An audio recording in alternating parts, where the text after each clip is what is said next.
За кризите за вода в България е виновно управлението на водите, което е абсолютно безобразно. Тук сме на язовир Цонево, за да ви покажем в какво състояние, колко вода има и да зададем въпроса защо язовир Цонево, стената му така хубаво се вижда. Той е може би на една трета изпразнен. Може да видите отсреща докъде е стигала водата и след малко ще отидем да покажем как може да бъде общо взето постоянно пълен. Ето това е част от язовира. Тук би трябвало да има 4-5 метра вода. Обаче вместо това една част от него, ето там отпред, се ползва за пасище. А пък другата част се вижда как се използва и се обработват земи. Вместо да имаме язовири вода, има някои хора, които имат интерес да ползват мястото. И въпросът е дали тези хора по някакъв начин не стават зависими от властта, понеже ако това е държавна собственост, тази земя и те засаждат там, следователно държавата може по някакъв начин да манипулира това население и тези хора. Ако язовира е пълен, при нужда може да работи и ВЕЦ-а. Когато е празен или водата е изразходвана по някакво направление, ще покажем помпена станция, която от голяма камчия може да го пълни.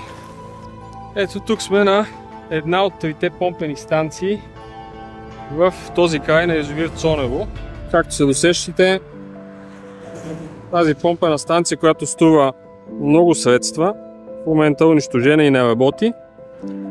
В момента тези неща не функционират, не се използва водата по предназначение, а пък има места в България, където е безводие. Ето тук имаме една помпена станция с подстанция и там долу са шлюзовете да качват от камчия, горе качват по баира до комунари и оттам вече по наклона си върви водата към язовир Цонево да се пълни.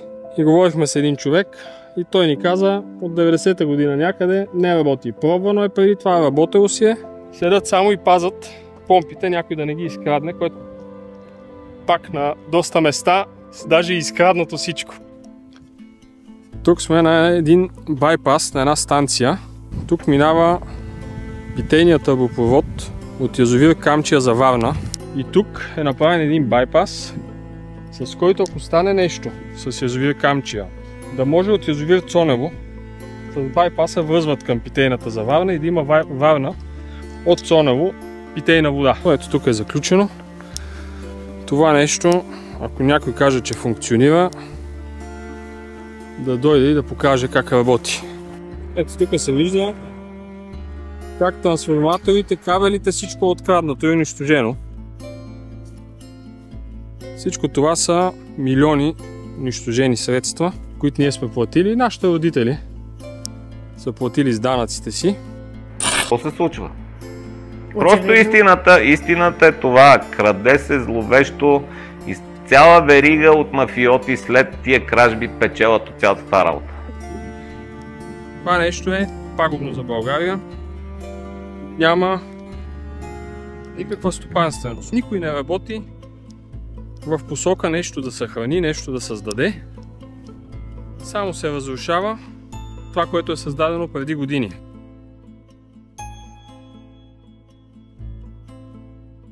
В същото време това тук всичко е имало възможност да се полива и да гледаме всяка вид култури. И това цялото нещо тук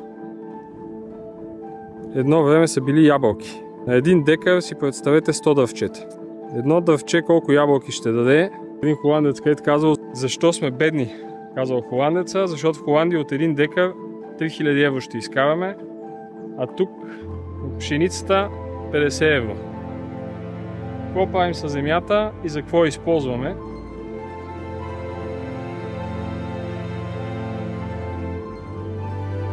Ето виждате как се убива поредното място за туризъм.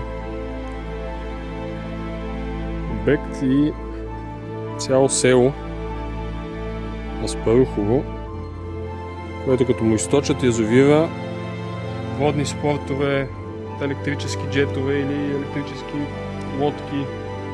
Това нещо е унищожено. Няма как на такова място да докараме туристи, защото те в тази тиня и тази кал никой не иска да дойде и да дава пари. А преди тук е имало туризъм. Корабче, водна комета и е било живо място. Нито туризъм, нито хора, комплекси, къщи за гости, всичко е празно. Ето бариерата и горе хижа чудните скали, неработеща и запустяла. Тук е една почивна станция, която трябва да бъде изградена. Как изглежда? Тук са откраднати кабелите.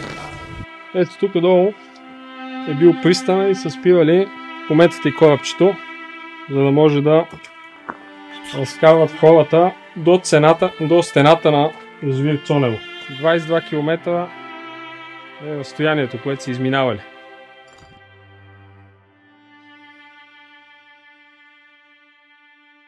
Местност чудните скали. Пак това е част от язовир Цонево. Може да видите колко вода има. Поточе. Сухо, пусто.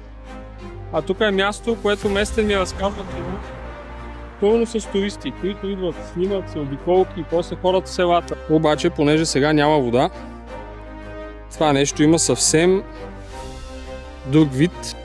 Защо това нещо се случва? Защо е празен язовира?